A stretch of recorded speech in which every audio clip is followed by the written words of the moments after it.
It's The World This Week, in partnership with The Daily Beast, and we say hello to foreign editor Christopher Dickey. Well, it's nice to be here. Quiet week, right? Very quiet. Hardly anything happened. I got a lot of sleep, too. Oh, very good. So did Victor Mallet, by the way. Yeah. He's the Paris bureau chief for the Financial Times. You look rested and relaxed. How are you? Yep, relaxed. All right. And also with us is Angela Diffley, staff reporter at sister station Radio France International. How are you? Hi, big week. Big week indeed. Let's get right to it. The World This Week on Facebook and Twitter, hashtag World This Week. Where to begin? Perhaps with our image of the week. You might remember it. It dates all the way back to Monday. The U.S. president walks past environmental activist Greta Toonberg to pay a surprise visit to the one-day climate summit that kicked off what we call UN Week, the annual opening of the United Nations General Assembly. The 16-year-old showing that some things are bigger than impeachment, bigger than Brexit, as she scolded world leaders over their carbon-cutting pledges.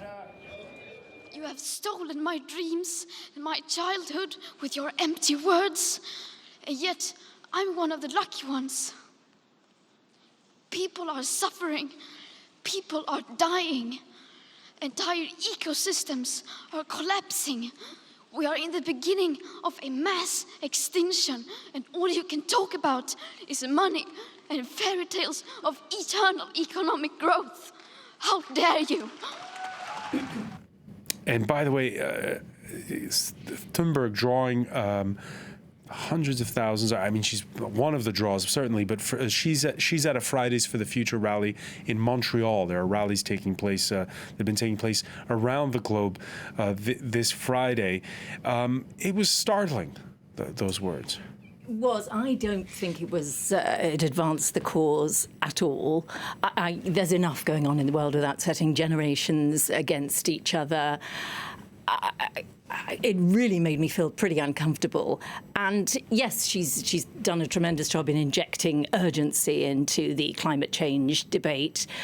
But it was bordering on hate, and I felt it was very unuseful. As to Trump's reaction, he then tweeted... He mocked her. He mocked her. He tweeted, how about what a happy young girl she was. There are many things Trump has done. I didn't think that was the most reprehensible, actually. I don't think she should be beyond criticism. She is, at the end of the day, she's a very committed, admirable 16-year-old girl, but she shouldn't be beyond criticism. And I thought it was really unhelpful. Unhelpful. Do you agree, Christopher Dickey?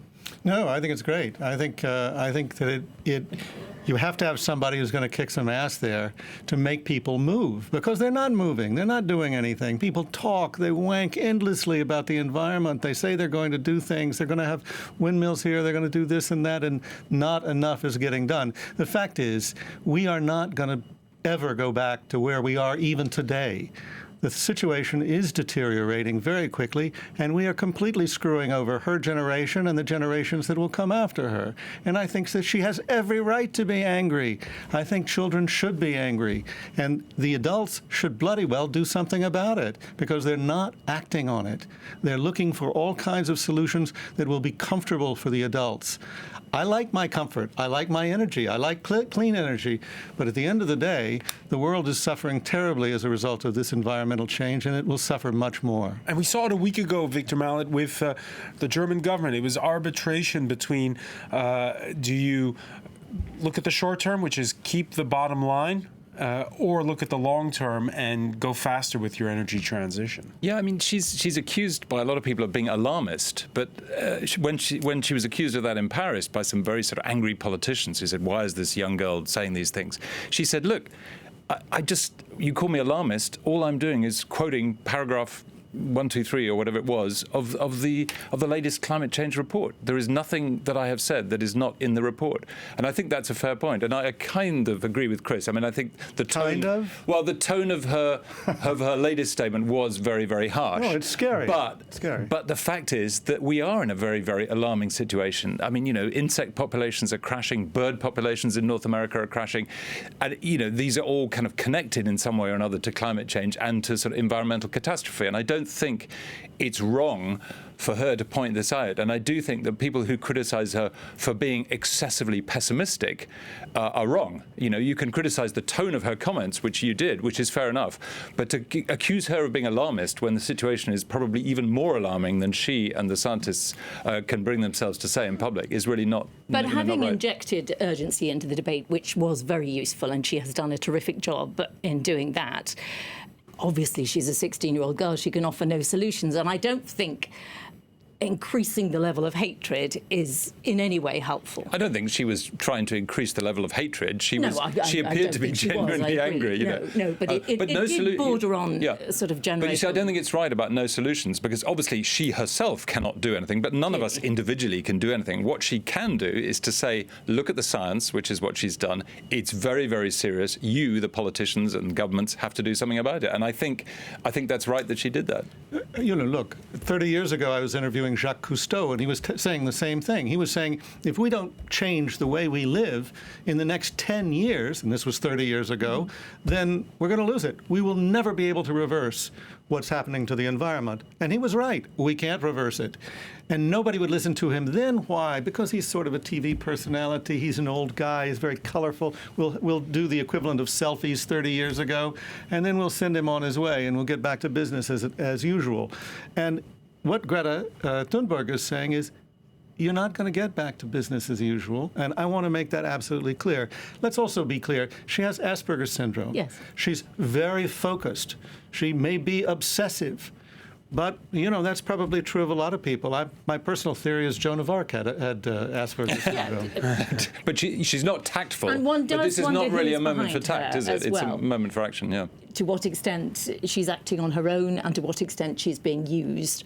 There's quite a lot around the whole phenomenon which is not very straightforward. And whilst I totally understand her point of view, and I do think she's been useful so far, I think I'm not unhappy with a number of people this week saying, OK, thank you. Let's take this in a different direction. I felt it peaked and has outlived its usefulness now. When Greta Toonberg spoke Monday, it was before the leader of the opposition in the United States pulled the trigger. Today, I'm announcing the House of Representatives moving forward with an official impeachment inquiry. I'm directing our 6 committees to proceed with their investigations under that umbrella of impeachment inquiry. The president must be held accountable. No one is above the law. No one is above the law. Of course, it seems like that was a long time ago as well. So much has happened since. Christopher Dickey, the White House Twitter account unveiling what it called the full unredacted conversation between Donald Trump and Ukraine's president. It turned out to not be a full. What a surprise. But anyway, in it, but nonetheless, in what the White House itself released, there's that line. There's a lot of talk about Biden's son, that Biden, this is Donald Trump speaking, that Biden stopped the prosecution, and a lot of people want to find out about that. So whatever you can do with the Attorney General would be great. Look, Donald Trump is so deeply embedded in mob mentality that he can have a conversation like this and think 2 things. It's normal for him because he's a big, powerful guy, and nobody's going to really understand what he's really saying here, you know? What he's saying there is the exact equivalent of, hey, nice house here, nice family you got, be a shame if something happened to them. That's exactly what he's saying to Volodymyr Zelensky, the newly elected president of Ukraine. In that point, it makes it absolutely clear what he wants. Zelensky, who thinks, of course, that nobody's going to see this conversation or hear this conversation, he is sucking up to Trump in the most shameless way. He knows exactly what's going to come. He knows the question's going to come because Giuliani, Trump's consigliere, has already been talking to Zelensky's people. And so he's saying, I love you. Since the month of May. I stay in your hotel. I think you're great, and I model my campaign on yours, and you're just such a swell guy. And we really need those Javelin anti-tank missiles, Mr. President. Which he said, yeah. And the next line is, how about you do me a favor? How about we look at this question of the servers, that is the computer servers, and whether they might be hooked up with CrowdStrike, which is the whole question about who bugged the Democratic National Committee. And then, this whole thing with Biden. I hear there was a good prosecutor. Something happened to him. Why don't we do something about that? In the meantime, Zelensky's perfectly well aware that his military aid, which he desperately needs, has been frozen for no articulated reason. So it's not. Is this the moment at which the Republican Party can finally find its conscience when a president has clearly used a foreign policy problem, helping Ukraine with $390-something million that's held against up Russia, by the way, for a blatantly personal and domestic political reason? I mean, is that not something that even the sort of conscience-free Republicans of today finally look up and say, this is going too far, even for us? Because of the signal it sends as well to any other country who wishes to get what it wants. He's already done this with a bit of dirt on arrival for Trump, and you have a greater chance of getting what you want. Presumably the Republicans also this time might think, if the same scenario were to happen the other way round, a Democrat president was to behave in this way, the more honourable Republicans might say, do we want a country where it's all right to do that? What if it were the other way around? What if it were a Democrat president? Maybe they would Donald find Trump getting elected president in 2016, running as an insurgent against the establishment in Washington. And it was interesting to hear at a closed-door event for staff and families of the U.S. mission to the United Nations, Trump speaking about the whistleblower in remarks leaked to the Los Angeles Times.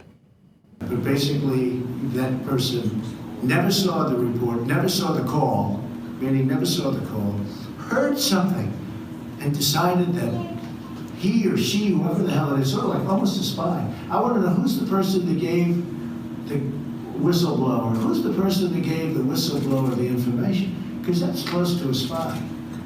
You know what we used to do in the old days when we were smart, right? With spies and treason. Right? We used to handle it a little differently than we do now.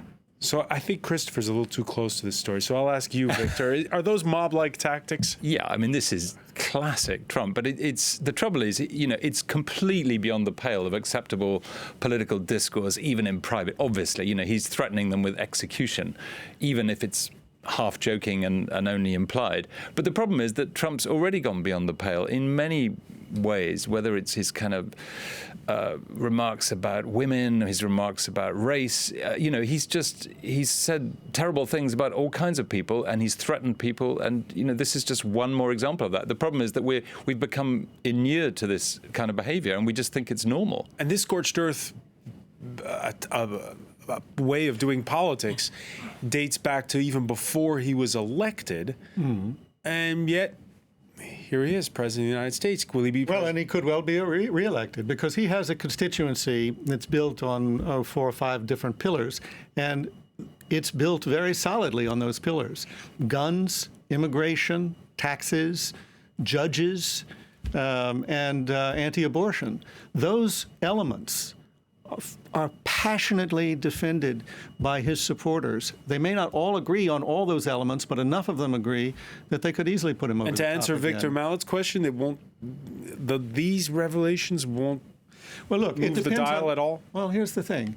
Do you really think that it's important that we have a nation of laws and abide by the Constitution of the United States?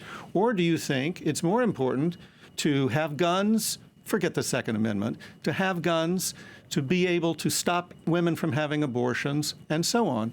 The fact is, a lot of his people think those things are much more important than the Constitution, much more important than a nation of laws. This is like Brexit, unfortunately. And in fact, Trump never believed in laws. He only believes in lawyers, which we see now. If you're rich and you can hire enough good lawyers, you can do anything. You can shoot somebody on Fifth Avenue, as he put it. Well, that's exactly what he's doing. And I think it's interesting. I gather it was after Robert Mueller said no before Congress, the committee, no, we can't impeach him the second time when people thought he might. I think it was 3 days later that he made the phone call. And basically the same day. Ukraine. He clearly thought, they'll never stop me doing anything. I can do what I like. I will never be successfully impeached. I'll go ahead and do what I like. What is good about this case, though, is that it's so much more simple to understand than the Mueller case, which was way too complicated for ordinary people to maintain an interest. So, Angela, simpler to understand, but the last times in recent memory where there were impeachment proceedings, 1974 against Richard Nixon, 1998 against Bill Clinton, you didn't have the internet. No, you didn't. Yeah, but Where are you going with that? Yeah. Well, what I'm asking is that if you can energize the people who think like or like-minded enough, you then afterwards you can just believe what people. But it cuts both ways, Well, doesn't it? yes, This it plays cuts both right ways, into the yeah. hands of Elizabeth Warren, because she's been talking about these kind of issues, and in fact it plays into her hands against Trump, but also against Biden. Because Biden's kind of obviously in some way connected with this affair, regardless of whether or not his son or he did anything bad. But, it's clearly a sort of swamp-type issue for him. But, it's very bad for Trump, and it's not very good for Biden. And that, maybe gives a lot of potential strength to another Democrat candidate of the future. And where does it leave Europe? Because there have been pot shots taken this week at Europe by Trump, saying, they don't do enough for Ukraine. We'd had over the summer Emmanuel Macron starting to have this warming of relations with Vladimir Putin. Well, I think for Europe, there's nothing new here. I mean, in terms of foreign policy, there's nothing new in the sense that we know that this is the way Trump does foreign policy. He does it really quite badly. But does it mean they'll have to double down and support Ukraine even more against Russia? I don't think it's really relevant. I mean, you mean just the money? They might have to give the money if the U.S. isn't giving it, but that's not really the issue here. The issue is that the U.S., if it ever had any, has certainly lost any kind of principled foreign policy in terms of supporting democracies and opposing authoritarianism. I mean, they've shown it in many other cases as well, not just Ukraine. Chris Verdicki, what happens to Ukraine? Well, I think it'll be interesting to see. One of the things that people aren't talking about enough in those notes on the phone conversation is the way Trump is pushing the idea you've got to get together with Putin. He doesn't say with my buddy Putin, but basically that's what's implied there. And look, Zelensky's doing everything he can to get together with Putin, to figure out how to get out of this war that's just eating away at the country now in its fifth year, 13,000 people dead, tens and tens of thousands of people displaced, and a total drain on the economy. He's doing everything he can to make a deal with Putin. And Putin's driving a hard bargain, and who do we think is backing Putin up?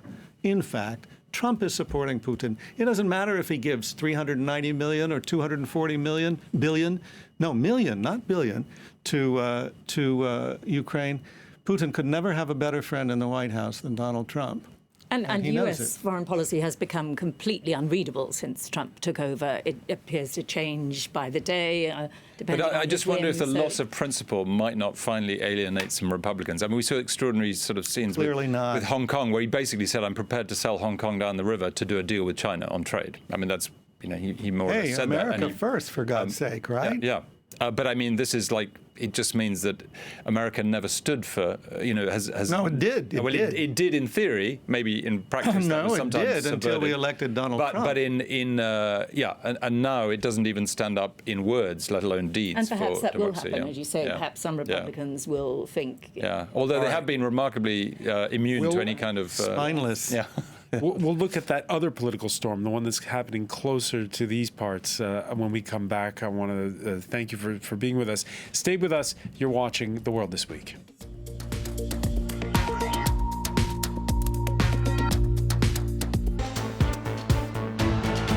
Welcome back, or welcome if you're just joining us. It's The World This Week. The World This Week in partnership with The Daily Beast. Christopher Dickey of Daily Beast fame, foreign editor, is with us, as is Victor Mallet, who is Paris bureau chief for the Financial Times. Full disclosure, technical issues this week, so we're reduced to 3 panelists instead of our usual 4. But let's welcome for part 2 Alexis Poulain, co-founder of the Modern World, Le Monde Moderne news website. Thank you for being with us. We were talking about how Monday seems like such a long time ago. It was the day of the climate summit. It was before the impeachment against Trump. And again, turn back to the clock to Monday, that start of UN week. It's all happening in New York. And who are together? Donald Trump and Boris Johnson sitting down for a sidelines meeting. Little did they know they'd both be facing the music, or what The Economist calls a mighty reckoning.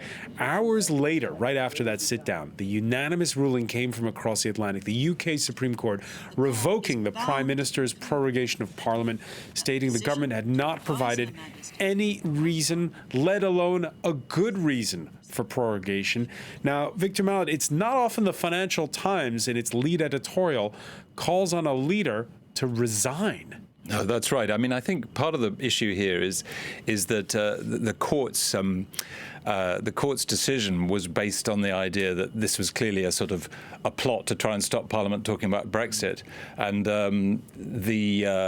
Boris had specifically said that the prorogation of Parliament, the suspension of Parliament, was nothing to do with Brexit. And everybody, and when he got angry about the court's decision, and all his supporters got angry, it was immediately obvious that the court had made the right decision, because the suspension of Parliament was about Brexit. It was to stop Parliament talking about it.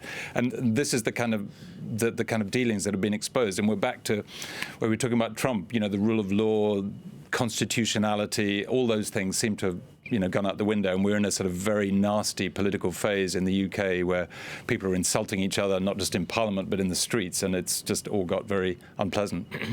All gotten very unpleasant. And you talk about that insulting.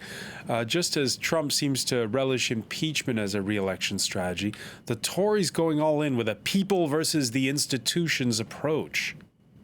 This Parliament is a dead Parliament. It should no longer sit. It has no moral right to sit on these green benches, and whatever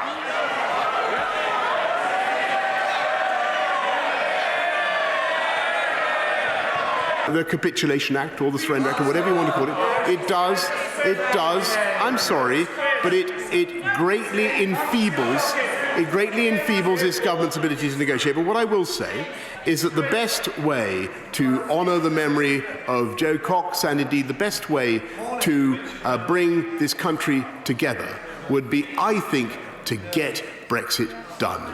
Joe Cox, of course, Alexis Poulain, was that member of Parliament murdered by an extremist just days before the vote, and she was a Remainer. Yeah, she was a Remainer, and the hate speech was there during the campaign already, and Johnson was manoeuvring for this.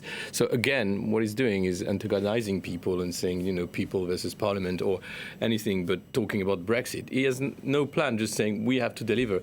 But yet these people should be answering about what they did, the manipulation of the vote. We know what happened with Cambridge Analytica, this company that used Facebook and other to sort of manage and make sure that Brexit will be a lie that people will believe in. Now it's time to talk about this lie and say, what is Brexit about? There is no plan, clearly, or if there is one, it's a catastrophe plan. Were you surprised by that Joe Cox remark? It's terrible. I think, anyway, Boris Johnson should resign, not just for this remark, but for all of his career as a prime minister and even before. But what he said is just gross. And Joe Cox's husband had to talk and said he was very... he called for calm on all sides, didn't he? He called for calm on all sides. Let's listen to him. Brendan Cox speaking on the BBC's big radio breakfast programme. There are real-world consequences to it. This isn't just about the debate in Parliament. This is about the fact that this morning when I came here, I had to find somebody to look after my kids because Joe's not here. And if I was doing something early in the morning, she would have looked after them. And she's not here. And I think all of us have a duty to remember that those words that we throw across in rhetoric can have real-world consequences, and all of us on all sides of the political debate take a deep breath and step back from this descent into polarisation, which is not what our country is about. not what our country is about, or has it become that? Well, it has, but I think the misuse of language is kind of very important here. You know, we're talking now about a no-deal Brexit, as though there is such a thing in the world. It's a wonderful phrase because it makes it a clean break, and everyone in Britain and everyone in France and everywhere else is totally fed up with the Brexit debate. We all want it to end, and one way to end it is obviously to have Britain leave the European Union.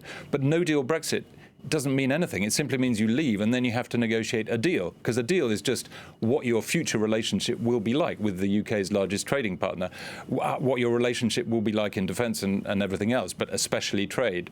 Also visits, you know, the hundreds of thousands of people from each country who lives in the other country. I mean, the whole thing is just a complete mess, and no deal doesn't mean no deal. It means no deal on the day that we leave, and then we have to negotiate a deal from a much weaker position than the UK is in now. And it's just sort of a nonsense. But language has just been, it's turned hateful, but it's turned, polarizing, but it's not really reflecting the realities that we live with. Look, I mean, during the McCarthy era in the United States, it came to an end basically when a lawyer looked up at Joe McCarthy and said, "Have you no shame? Have you no shame?" That resonated all across America and, in fact, across the world, because the idea of shame was important. Well, it's not important anymore. We're looking in Trump and Boris Johnson, we're looking at people who literally have no shame. And lie, and have lied. And who are liars, who are criminals in Trump's case, and they have no shame. There's no problem. And there is a part of society. But they're not alone. There are people defending. There are people supporting them. Otherwise, they wouldn't be very large numbers. As I was about to say, there are people who think that's just great. That shows you're tough. That shows you're macho. That shows you're going to do whatever it takes to win, because you got to be a winner. You can't be a loser, and you do it by being absolutely shameless. Well, that is the foundation of a new society that's based on a kind of ruthless, Darwinian, everything to the rich, nothing to anybody else, exploit the poor, convince them the way, for instance, the slave owners convinced white Southerners before the Civil War that you're representing their interests when, in fact, you're just going to get them killed. That is the kind of world we're moving into, and we're moving into it not only in America, not only in Britain, but around the world with the rise of these authoritarians. And if you listen to Boris Johnson's words and speech, I mean, he's talking about war. A war against Europe. I mean, it's terrible, but this is what they're about. They're about war. And it's not about dialogue, diplomacy, negotiation, or whatever. It's just me versus the world. And me, because I have to protect my interest and the interest of my rich friends. And this system has to end. I mean, the people have to wake up and say, you can't believe these people. In Italy, for example, it started with Salvini, and now he's out and he's planning another plan. But it can't be that the UK, this major democracy in Europe, is in this state of unfortunately, it is. But we hope that it won't last. And it doesn't just run along class lines. It divides families. Yeah, it divides families. As does Trump. In many cases. Yeah. No, it's when Trump was first elected, there were guidelines on how to behave at Thanksgiving dinner. I think there still are. Yeah. London was something like 60% Remain, but then you have to say, if you're a Remainer, you say, well, what happened to the other 40%? Who are the 40% of Londoners who think it's a good idea to leave the European Union? And I mean, even the places that voted most strongly for Brexit. He was saying, it was a campaign based on lies and illusions. Yeah. So how does Brendan Cox get his wish? How do you tone it down? I wish I had the answer to that. I think, I suppose what people. Because it's going to be a general election campaign sooner than later. I mean, maybe that is maybe an election is what we need ultimately. The problem is that nobody who is a Remainer, or even who wants a non-hard Brexit, a Brexit that is a reasonable one, wants to go for an election, because they're all convinced that Boris Johnson, which he has basically said he will do, is going to try and rush out of the European Union without a deal, unless they're watching him. So they can't have an election, because that would mean, Parliament wouldn't be sitting and you would be having an election. But they're explicit. They say, once we have the extension, then we'll have an election. Absolutely. And that will happen. And, Boris might win, but he might not. So you have a... Yeah. It could like be. Trump could be. The greatest danger is that you have an election and then there is no conclusive solution with a government that can decide on one form of Brexit or no Brexit or another referendum or anything else. And that is a danger, that you'll end up with a very similar parliament to what you have now, which cannot agree on anything, negative or positive, All right, let's turn our attention to France. It was way back in 1967 that the country's then Prime Minister, Georges Pompidou, first asked himself, who is this political dynamo in our ranks? How's things? How are you doing? Name of the tireless ability to campaign until the cows come home. Yes, even going to the Ag Fair famously. The longtime mayor of Paris and two-term prime minister was relentless, succeeding in his 1995, his third run for the presidency. Jacques Chirac passed away this week at age 86. He was often unpopular as a leader, but he won the hearts of a nation with his larger-than-life personality. Alexis Poulain, a lovable rogue, you might even say. Well, yeah, so French. It was very French, and I think that's what people loved him. He knew the country for real because he had Corrèze as his, ground where in the center of France. Yeah, and he had a feeling for what the people of France were discussing or talking about, even with his own party, the RPR. So that's why he's been so changing throughout his career. I mean, if he started, for example, Europe was a big no. He said, I don't want this Europe, which is only made for the US and Germans. And in the end, he was a pro-European. But hang on, he was agriculture minister when they came up with the common agricultural policy. Yeah. Farmers to this day love him. Exactly. But he changed. And immigration also, you can see his speech, the way he did it. And I think he will be remembered mainly for what he did on the international stage.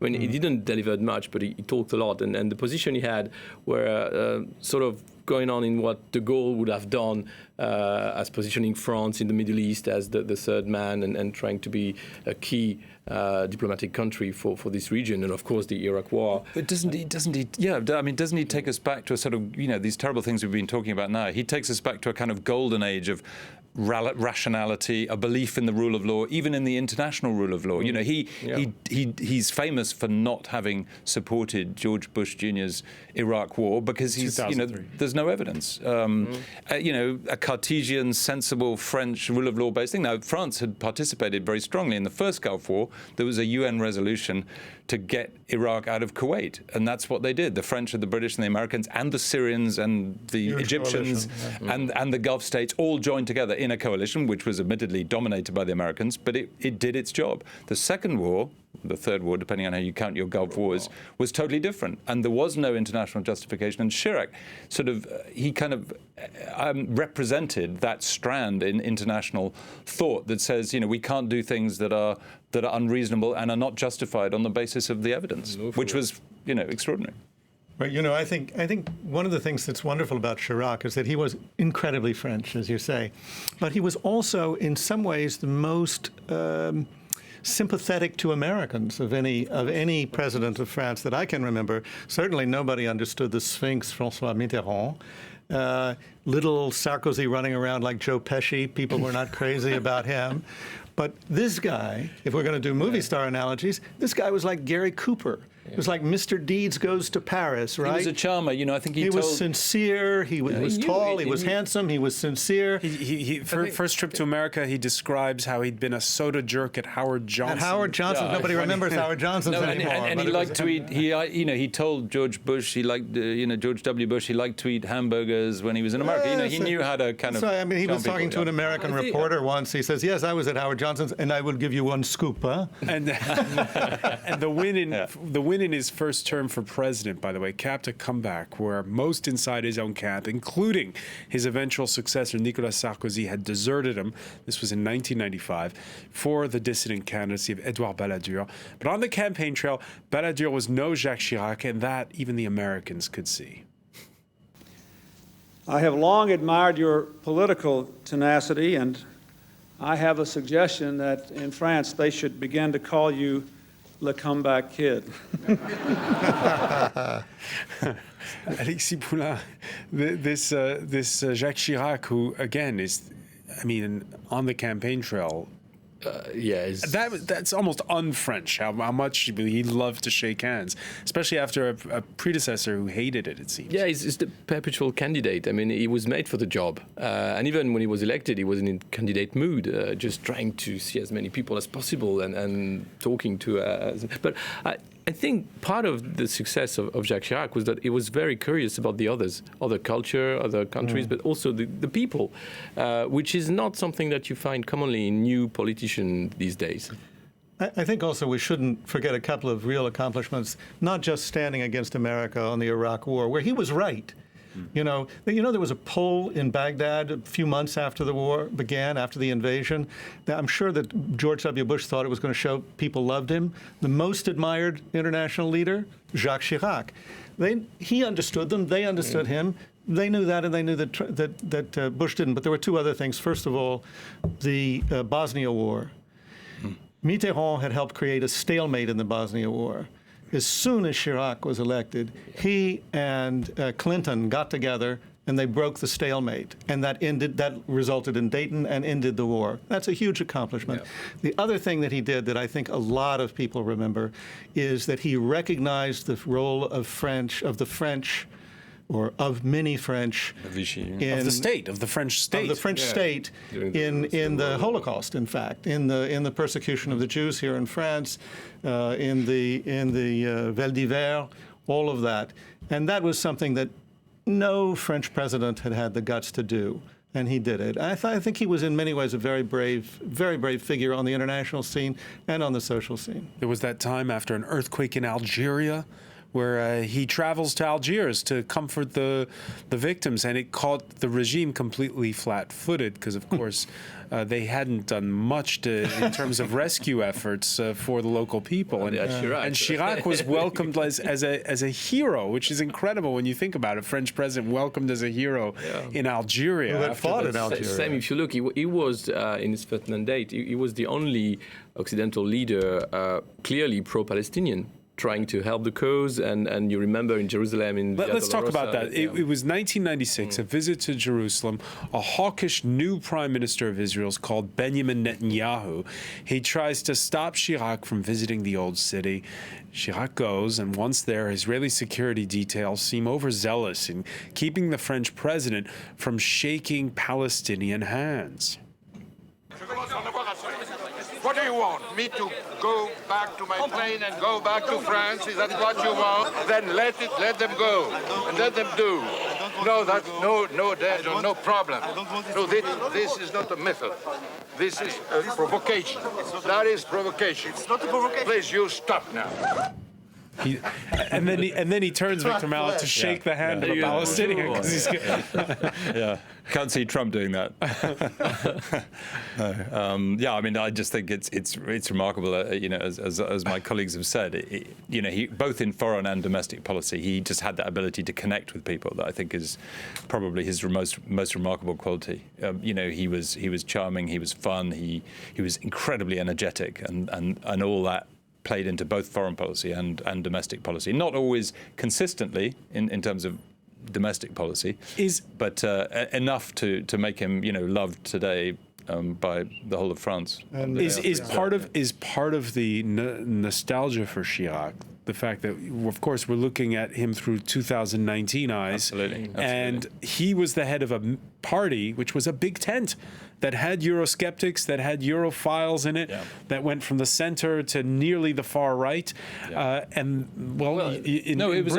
was a sort of world of certainties where you had, two big parties of left and right. And no, absolutely. I think that is something. And, as I was saying, it was kind of like a golden age when you look back on it, where, rationality and common sense prevailed, and decency, actually, which is a very important part of his appeal as well. Decency Except, of course, there was a string of corruption scandals.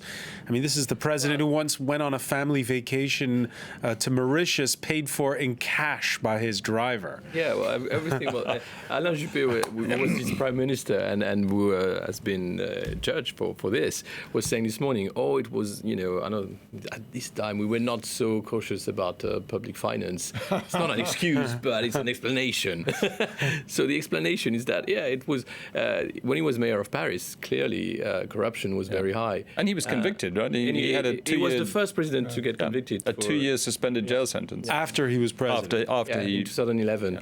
But he was the first president to go in front of a court for this corruption case. So, of course, that's the part of Chirac. But if you look at the period where it was the same for a lot of parties trying to get the money wherever they could. They used to share the money. There was a huge real estate scandal where there's enormous kickbacks. Now they divided up the money. We'll even give the communists a little money, and they took it. Everyone, Well, popular man, not always a popular leader, though. And if we recall 2002, there's a French presidential election, Christopher Dickey, and in the first round, the left and the right are so sure it's going to be the classic center-left versus center-right that Jospin, who was the prime minister. 16 candidates for president in that first round, so the vote is fragmented, and Chirac himself garners less than 20% of the vote.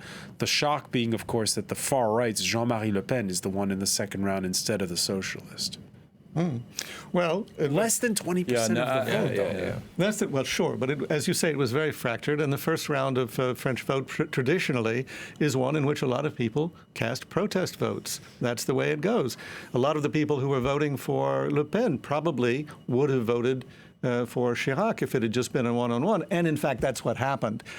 In the second round, where it was just Chirac and Le Pen, there's never been such an outpouring of hatred for a candidate as poured out against Jean-Marie Le Pen. Yeah, but the result was a lot of people, I remember at the time I covered that election, a lot of people were saying, I'm voting for Chirac, but I'm holding my nose and I'm only doing it. I hate Chirac, but I hate Le Pen more. And Le Pen is dangerous. Sure they did. And Chirac is, he's a Republican, whatever I think of his politics and his views that I don't like.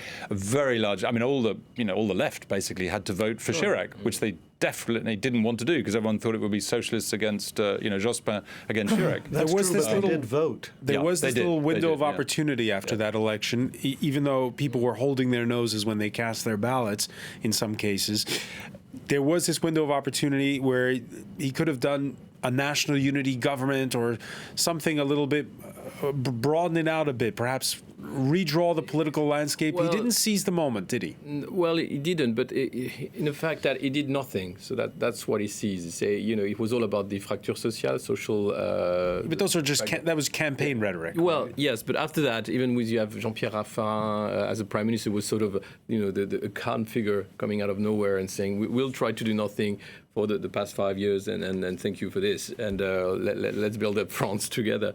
And that he didn't do much apart from the international stage. But the problem with Jacques Chirac is that if you look at clearly what is done both internationally and nationally, there's not a lot that you can say. I mean, in terms of social business employment, even war, he didn't. So you see, we've been spending the last 15 minutes saying what a nice guy he was. But wait. Let's also remember that there was cohabitation from 1997 until 2002. Power sharing with the other party, and in fact, the government under those circumstances is not the Chirac government; it's the Jospin socialist government. So I'm not going to say that Chirac was the greatest president anywhere of all time, but I do miss him. I do miss him. Chirac with a lovable rogue attitude that turns him into a pop icon for younger generations. It was AFP photographer Jean-Claude Delmas who in 1980 immortalized the then mayor of Paris jumping the turnstile at the inauguration of the Aubert-RER metro station. Turns out it was because he didn't use the metro much and didn't know that you're supposed to take the ticket out before the turnstile works. Got frustrated and just jumped the turnstile. Yeah, never been in public transport of his life. He never paid for a flat of his life. He was always, elected and lived in the Republican palaces, and then friends were renting places for him. That's that kind of politician as well. It couldn't be like that. But he still had the popular touch, which was interesting. And a lot of politicians in his position wouldn't have that popular touch. Oh, no, but talk about Balladur and the others, or even Alain Juppé. All right. Popular touch, indeed. I want to thank you, Alexis Poulain. I want to thank Christopher Dickey. I want to thank Victor Mallet. And thank you for joining us here in The World This Week.